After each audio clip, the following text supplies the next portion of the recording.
this opening of this book, or the opening of the chapter that I just read about this ambush, catches a couple things that I think are very important. Number one, you heard me say that the new battalion got into this rut and carried on with this mission without once asking why it was necessary. And I think this is very important for everybody to remember, that when you get tasked with something, you need to ask why you're doing it. You need to understand why you're doing something. Don't just carry on because it's the way it's always been done. Ask that question why. And one of the things that I learned a very hard lesson on my first deployment to Iraq, we'd get a target that would come down the chain, and they'd tell us, hey, there's a bad guy in this building. And we would literally get a map of some area of Iraq or Baghdad or some city in Iraq like Baghdad. And on the map, there would literally, like a cheesy movie, there would be a red X on the target building. And that would be the building, and we'd go out and hit it. And I remember one time we did an operation, and we went and took down this target, the building that had the big red X on it, and got the guy that we thought was a bad guy. And anyways, to make a long story short, when we got the person back and we interrogated him and went through the intelligence that we had taken from the house, it turned out the guy was not a bad guy. He was just a guy that had been, somehow mixed up with something that ended up giving us this quote unquote intelligence.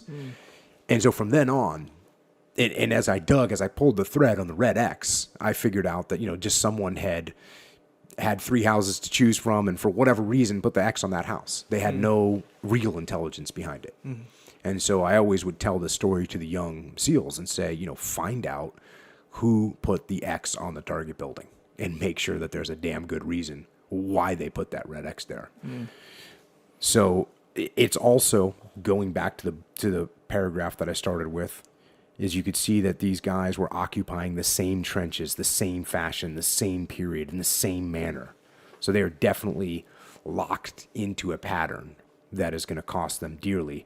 And it goes on to talk about the only changes, they did make some changes, but all the changes were negative. All the changes were wrong. For instance, they didn't occupy the one double-story building. Now, anyone that knows anything about tactics knows that you want to take the high ground. You always want to have the high ground. And here they were in this bazaar, and they didn't take the one double-story building. So when you're in a 2-story building and everything else is a 1-story building, it gives you can see much further. It's a dominating position. You can shoot people much easier. And so you have to take the high ground. And there's a SEAL that I know that kind of took that thought, and he had a great quote, which was, take the high ground or the high ground will take you. And when I talk to people about moral or ethical issues, I use that very quote. Take the high ground or the high ground will take you.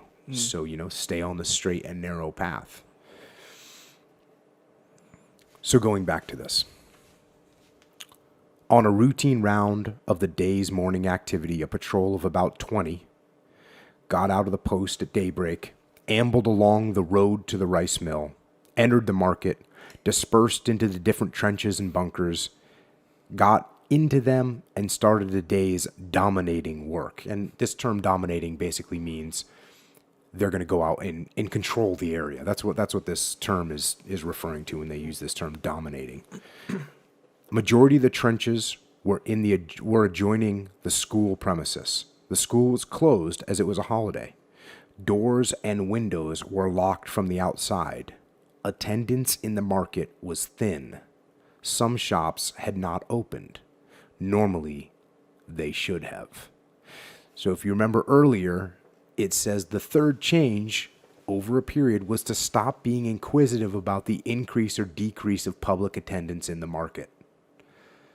So it's like the old Scooby-Doo cartoon where, they say, oh, it's quiet, a little too quiet. Right, and that's exactly what this is. And this is something that we would see in Ramadi. You'd see the streets clear out because the local populace would know somehow that there was an attack that was imminent. Yeah. Around breakfast, all hell broke loose. The doors and windows of the school suddenly opened fire and started incoming into the trenches and bunkers in front almost at point blank range. Thereafter, grenades were thrown into the trenches.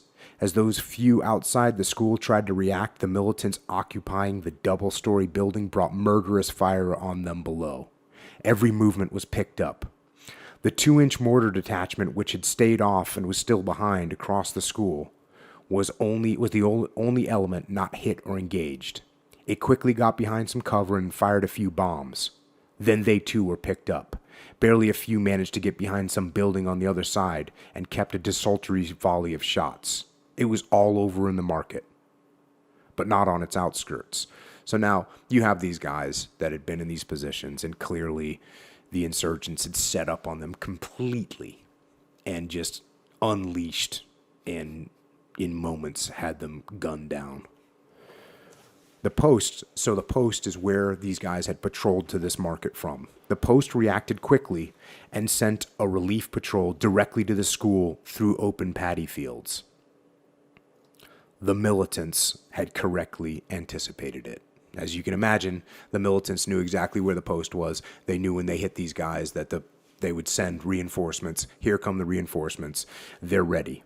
They gave a searing welcome to the relief party and pinned it to the ground. The post mortars had been deployed and fired on the bund of the column, which dominating heights of the militants had immobilized the relief column. The militants seemed to be enjoying it as they pumped automatic fire into the post itself from the nearby jungle edge, although this fire was more in the nature of a gesture of defiance. So they not only were hitting the market, but they had coordinated so that when they started to attack the Indian soldiers in the market, as soon as they started that, then when that reaction force came from the post, they hit the post as well. As quickly as half an hour later, the militants stopped firing as quickly as they had started it and melted away with the booty of weapons from more than a dozen killed and wounded soldiers of the dominating patrol. So obviously a horrific situation.